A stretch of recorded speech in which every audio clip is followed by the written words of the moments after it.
The letter came on a Thursday, tucked between a Bolt invoice and a note from the general store about the price of woolen flannel going up before winter. Cora Dent found it on the workbench in the mill's sewing room at 4:30 in the afternoon, when the light through the single north-facing window had gone the color of old pewter and the sound of the saws had finally died down for the day. She recognized the handwriting before she read a word of it. Edmund Fitch had a particular way of forming his capital letters. Too large, too deliberate, the penmanship of a man who had been told early in life that he wrote beautifully and had never stopped believing it. She set down the flannel she'd been hemming and opened the envelope. "I know you're in Oregon. I've been patient, Cora. Come home and we can settle this quietly. If you make me come to you, I won't be quiet about it. E.F." She read it twice. Then she folded it along its original crease and put it in the pocket of her apron, beside her mother's pincushion and 3 spare bobbins, and a length of red thread she'd been meaning to wind back up for 2 days. Her hands were steady. She'd noticed that about herself lately, that the fine tremor in her fingers that appeared whenever his name came up or a door opened unexpectedly had slowly, almost imperceptibly, been fading. She wasn't sure when it had started fading. Somewhere between Cincinnati and the Oregon coast, probably. Somewhere in the 4 train changes and 1 long wagon ride that had deposited her in Millhaven, Oregon, in the middle of October with a carpetbag, her mother's sewing box, and enough determination to cover the deficit of everything else. She picked up the flannel and finished the hem. If you had known Cora 2 years earlier, before Edmund had convinced her that a woman of her size and her background ought to be grateful for his attention, before he had quietly inserted himself into the management of her father's tailoring shop, before she had woken up one morning to find she had signed 3 documents she did not fully understand, and that the shop her father had built over 20 years was now technically half his, you might not have recognized her as the woman standing in that sewing room with a letter from a dangerous man in her pocket and steady hands. But the woman who had arrived in Millhaven in October was not the woman who had sat in Edmund Fitch's dining room, nodding along to his explanations of why things were the way they were. That woman had taken a very long time to understand that the exhaustion she felt every morning wasn't from working too hard. It was from spending every available piece of herself trying to become whatever shape fit neatly into the space Edmund had decided she should occupy. The shape he had decided on was small. Cora Dent was not small, not in the body, not in the mind, and eventually, very eventually, not in the understanding of what had been done to her. She'd been gone by the time the first leaves turned. Before we go any further, if stories like this one sit with you, if they reach somewhere you recognize, please subscribe to Cowboy Sajwind and follow Cora all the way to the end. Hit the like button and tell me in the comments what city or state you're watching from. I want to know exactly how far this reaches. Now back to Oregon, back to October, back to the beginning. Millhaven was not on most maps that people consulted before traveling. It was the kind of town that existed because a lumber mill required it. A collection of buildings arranged around the Pruitt Mill on the south bank of the Quarry Fork River, as though the mill were afire and everything else was just trying to stay warm.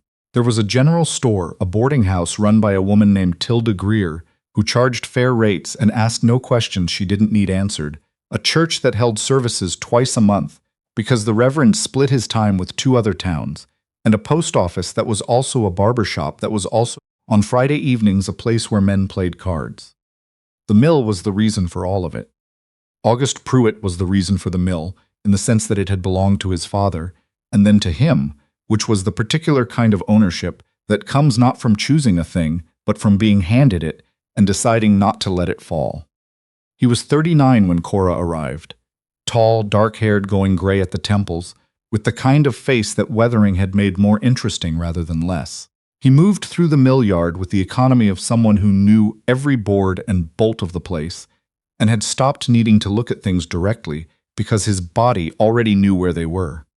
He did not come to meet her at the wagon. His foreman did, Reuben Oakes, 52, built like a man who had been arguing with timber his whole life and winning only slightly more often than not, looked at her carpetbag and then at her, and did not adjust his expression. But the pause said everything a pause of that particular variety always said. She was not what he'd pictured. She was rarely what anyone pictured.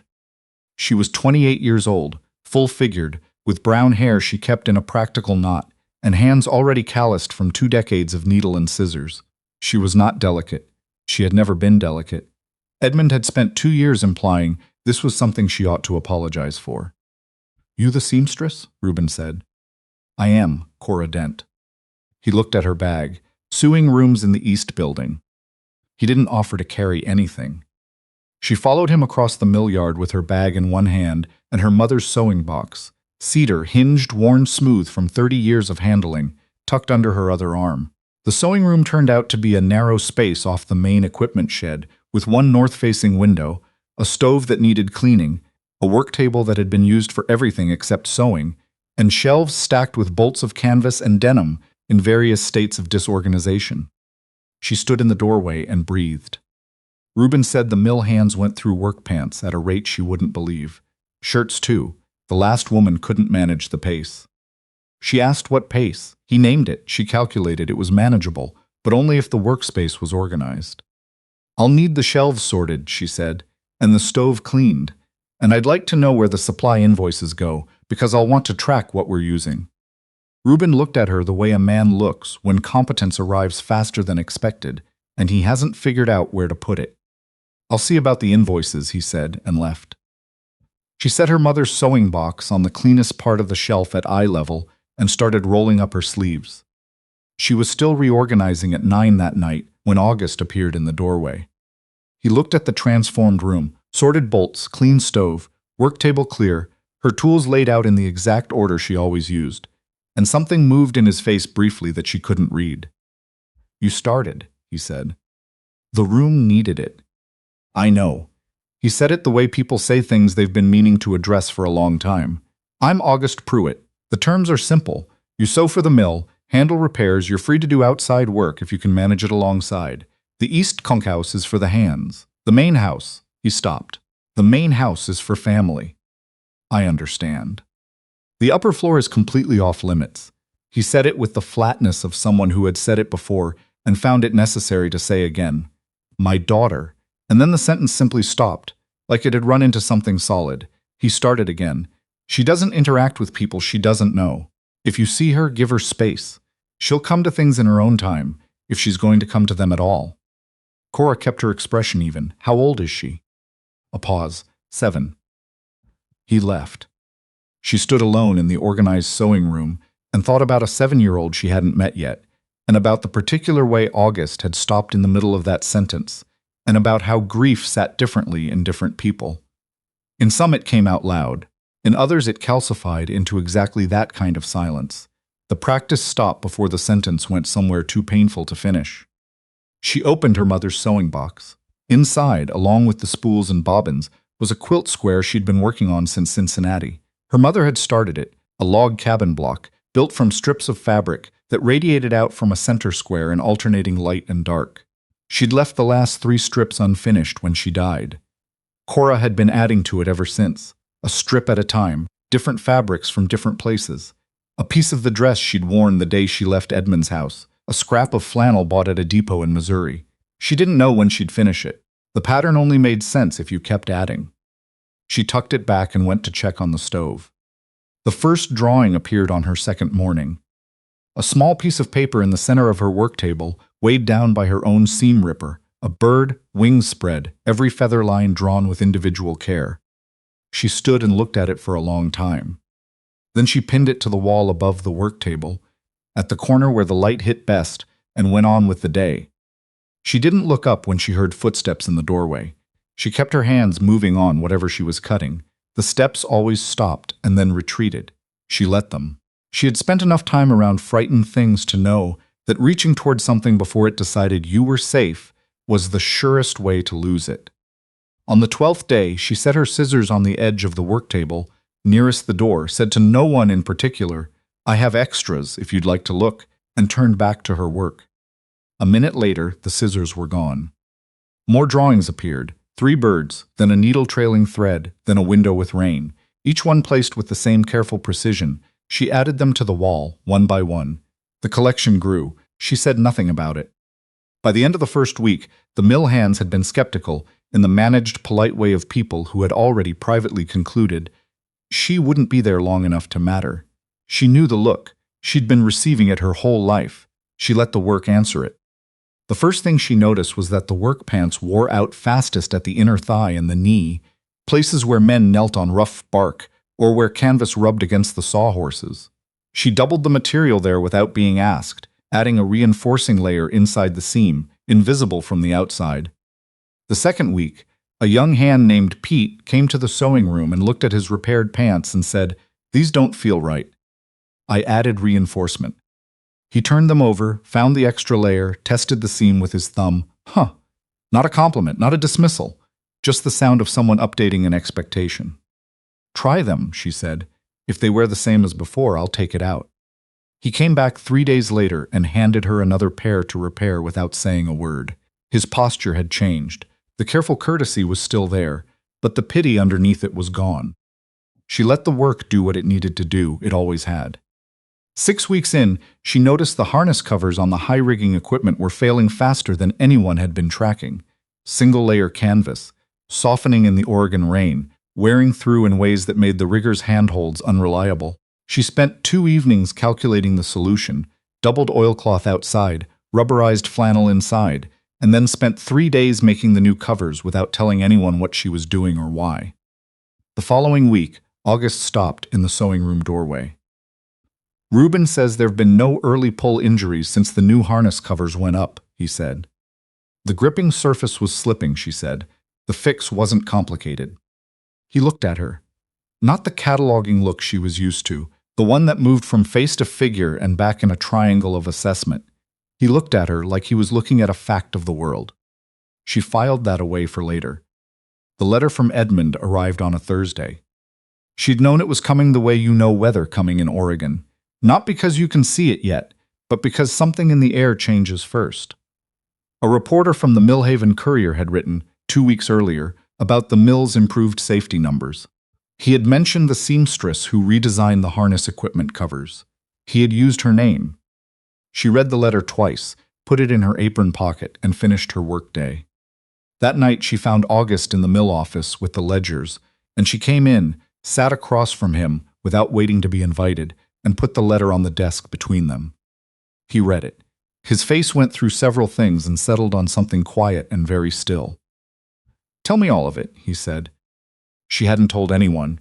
She'd carried the whole shape of it alone for 2 years.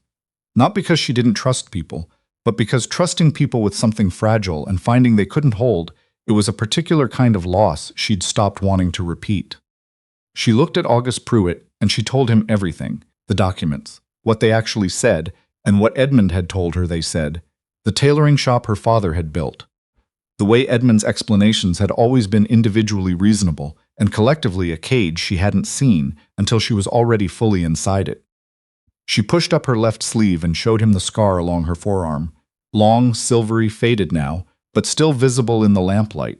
She didn't explain it in detail, she didn't need to. He looked at it for a long moment, and when he looked at her face, she saw what she'd been afraid of seeing.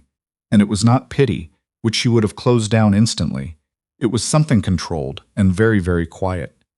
The kind of quiet that sits on top of something significant. "He'll find the bank you use," she said. "He'll find whoever's most useful to pressure and he'll work from there. He's patient. He thinks in terms of leverage." August was quiet. "I have a contact," he said finally. "A man who does investigative work for the territorial circuit. He helped me with a timber rights dispute 3 years ago. He knows how to find the shape of a problem quickly." He picked up his pen. "If I write to him tonight, could you give me everything in writing? All of it. What the documents said, what he told you they meant, who was present." She nodded. "I also need you to understand something," he said, and his voice had the quiet stubbornness she'd come to recognize as the sound of a thing already decided. "You're not leaving this mill because Edmund Fitch found you. That's not a solution I'm willing to consider." She looked at him. "All right," she said, and picked up a second pen. What happened 3 weeks later was not something she had planned for. She had fallen asleep in the sewing room.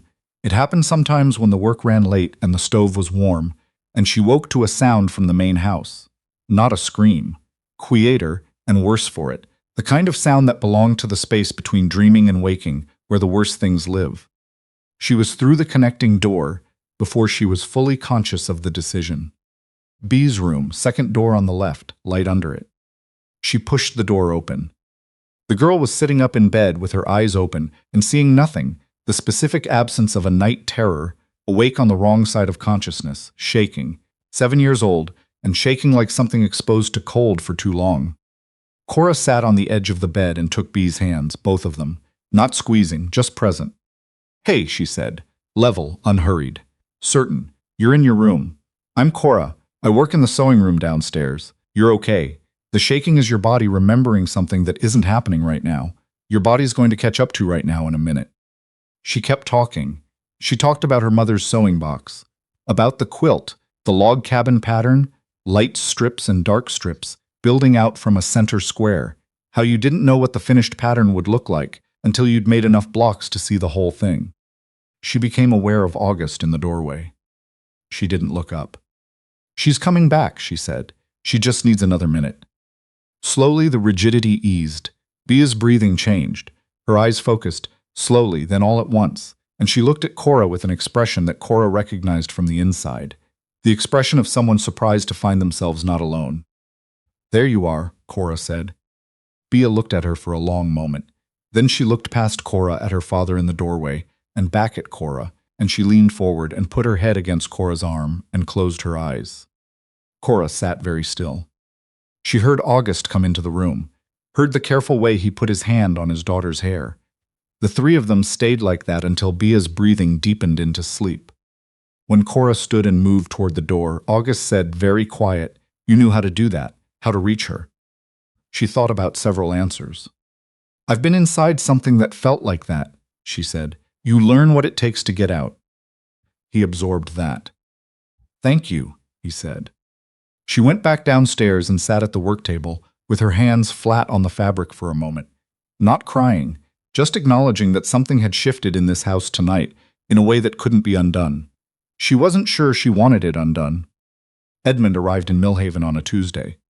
She saw him from the mill yard, good coat, silver temples, the easy posture of a man who had always been catered to. He sat a horse like someone pleased with the results of lessons he'd paid for.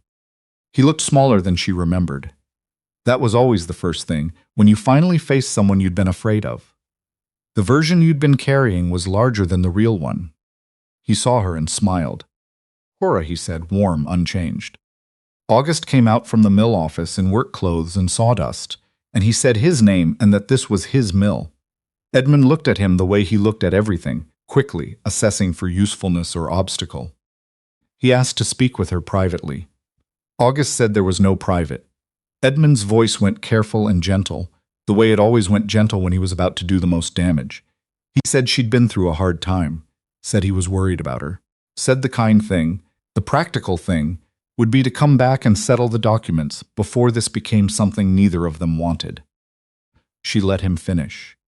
Then she said, "Name the debt, specifically, the amount, the date, the transaction." The pause lasted exactly 1 beat too long. She had never once asked him to be specific. The general shape of his authority had always been enough. She had accepted the shape without looking at the details, and that was the part she had spent 2 years not forgiving herself for, until she had understood that blaming herself for not seeing clearly inside a fog that someone else had manufactured was not the same as being responsible for the fog. "This isn't the place," Edmund said. "You made it the place," she said. Reuben said from somewhere behind her, "Mr. Pruitt, the afternoon crew's done." And 7 men came around the side of the equipment shed and stood in the yard with the specific, not quite casual arrangement of people who want to be seen without appearing to have been sent. Santiago, who had been at the Pruitt mill for 14 years and who spoke rarely, looked at Edmund's horse and said flatly that it looked like a rented animal. Pete said nothing but put his hands in his pockets, and his posture said everything his silence didn't. Edmund looked at the assembled men. Then he looked at her. She had spent 2 years being alone in rooms where she didn't matter. This was not that. She could feel the difference in the air. "I'll be in town," Edmund said, and the warmth was stripped away now. "Think about it, Cora, this isn't finished." "It finished when I left Cincinnati," she said. "You just weren't listening." He turned his horse and rode out.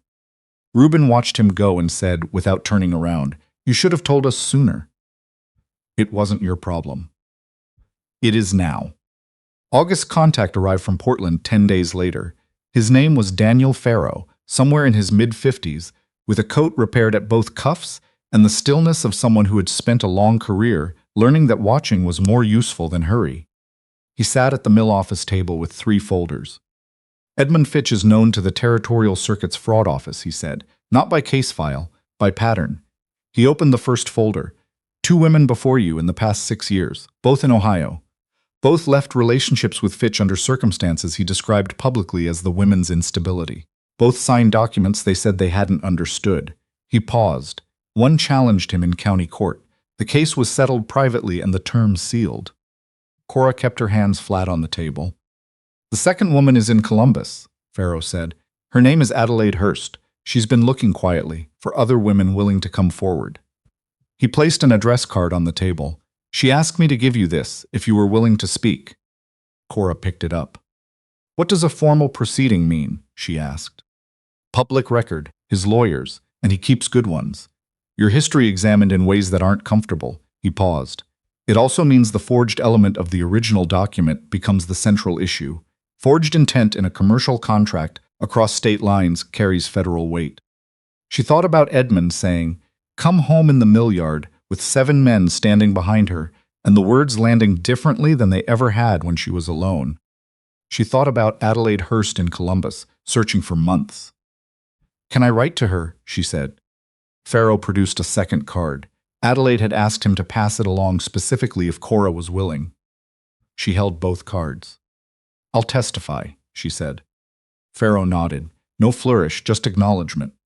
Edmund's final move came on a Wednesday evening when she was alone in the sewing room, and it told her exactly what kind of man he was.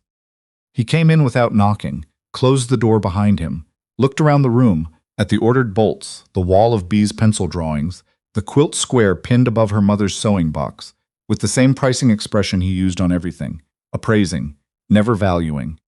"You've made this more complicated than it needed to be," he said. "I've been doing my work," she said. He told her she should come back. He said he'd be reasonable. He said the documents didn't need to go to court.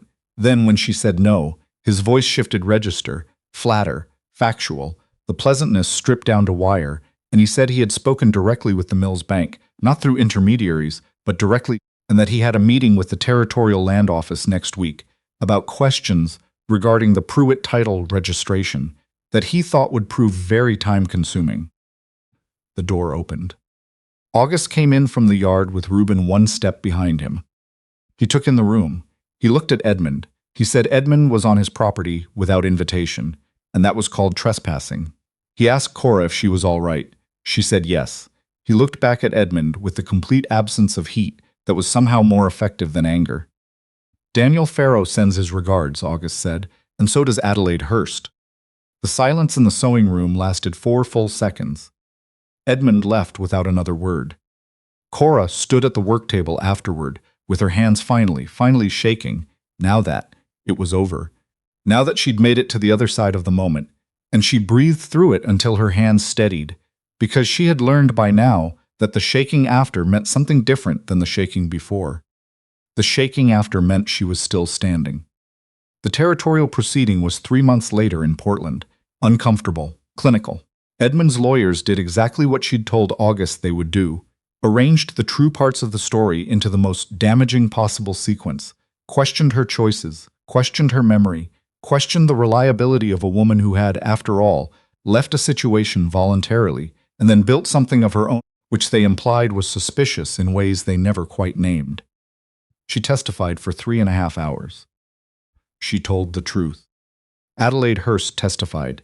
She was a quiet woman in her early 40s who had spent months finding other women, and who held herself on that stand with the stillness of someone who had rehearsed this moment and was not going to waste it. The jury deliberated for 7 hours. Cora sat in the courthouse corridor with August on one side, and Reuben, who had come without being asked and who hadn't said a word about having come, on the other. She looked at the corridor floor and thought about thread, about the way thread looked loose and useless until it passed through fabric and became the thing that held everything together. Guilty on 3 of the 5 charges.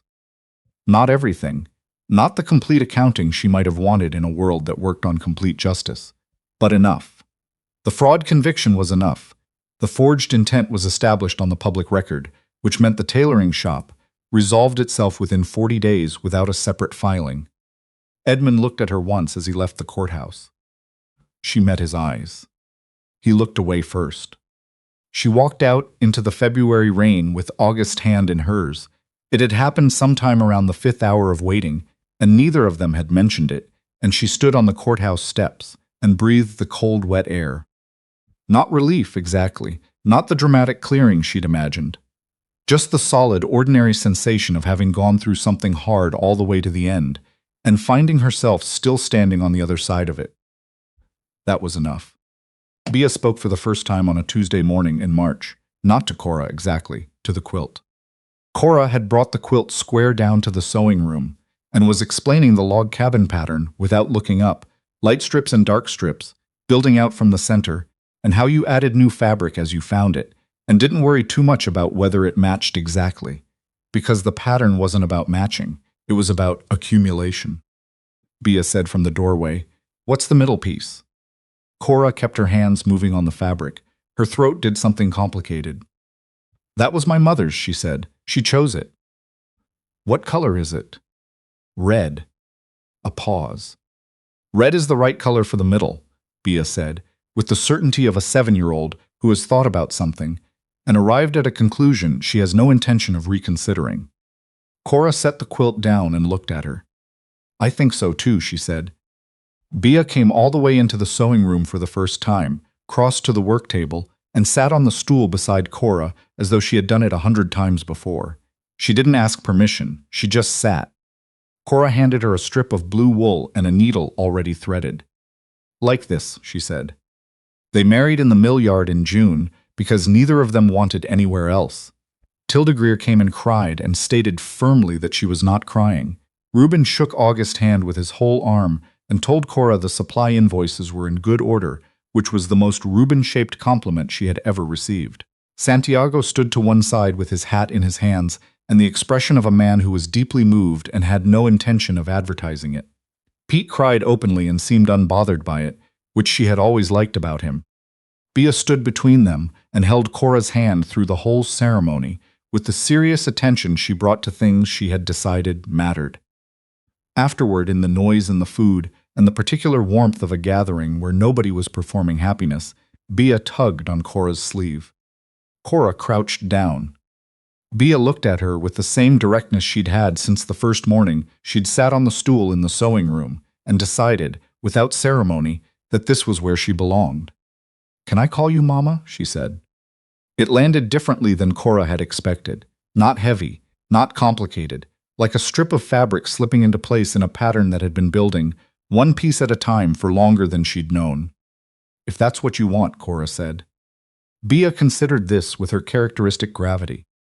"That's what I want," she said. Then she went to get a second piece of cake, because she had strong opinions about making the most of celebrations.